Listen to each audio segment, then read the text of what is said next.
khona lo mhlabeleli othi ngihlanze emoyeni wami mangibethele uqobo lwami masuthi senginikele konke kwami kuwe babala onke Nkosi yami awungcolise umoya wami ngihlanze kuwo namhlanje akukho okuhle kimi qha ongenza Nkosi ngibe ngcwele pha wena ngiyakwethemba umhlabeleli ngesikhathi bewukhompoza noma bewubhala wawubhalwa abantu ababehleli kumoya behleli noNkulunkulu behamba ngomngcwele nabo babeqonda ukuthi noma singahlala ngomngcwele noma singahamba kahle kuNkulunkulu kodwa asikwazi ukuyibona thina sesingaphezulu kwaNkulunkulu kodwa ngaso sonke isikhathi siyamdinga uNkulunkulu ukuthi engene kuthina ehlanze konke amabala angcolisa umphefumulo wethu usuku nosuku simele ukuthi siyoyilahla kuNkulunkulu sithi kodwa Nkosi ngihlanze ukuthi noma kuthiwa ngihamba kahle phambi kwaNkulunkulu akwazi ukuthi kudlule usuku ngingayilahlanga kuNkulunkulu ngoba uyena oyenza abantu bebengcwele ngesikhathi uyilahla wena kuNkulunkulu uthi ngihlanze emoyeni wami usathane noma kuthiwa uyokumangalela kuNkulunkulu kodwa ngeshwa ufica uNkulunkulu ethi ngiyazi ngoba umntwana wami akwenzeki ukuthi engangitshela ukuthi iziphi izinto ezenzakalayo empilweni yakhe awu into esenza ukuthi sibe strong bazalwane ohambeni lwethu noNkulunkulu ukuthi singamfihleli uNkulunkulu ukuthi thina sibuthakathaka kiphi sitshela uNkulunkulu ukuthi Nkosi mina ngiweak la ngicela ungiqinise bese uNkulunkulu yakuhlanza kulowo mabala. It's better to tell God about your weaknesses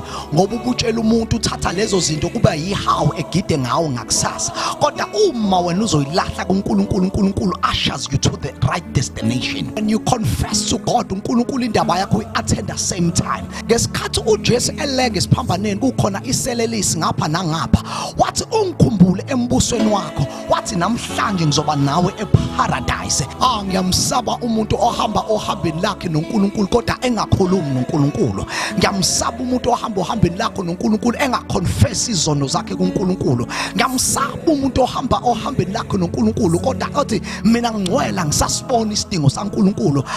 ngihlanze Nkosi Baba kuzo zonke izono zami ngihlanze kuzona Baba khona lezi zinto abantu abasabayo kuyiconfessa I pray that may you have the courage to confess those things to God angazi ukuthi wena ubani lo okwemcela ukuthi akakuhlanze emoyeni wakho kodwa umuntu ophilayo emhlabeni akakwazi ukusiza ngaphandle kwaNkulunkulu ngoba umuntu ugcina ngokukusiza inyama yakho that's why sinodokotela kodwa udokotela womphefumulo uJesu Kristu waseNazaretha umufihlela uNkulunkulu ukuthi ekusize ebuthakatheni bakho angeke usizakale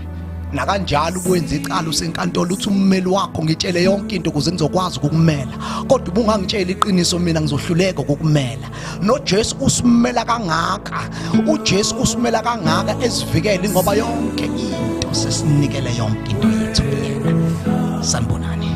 kamala ngikuchazo kaDlamini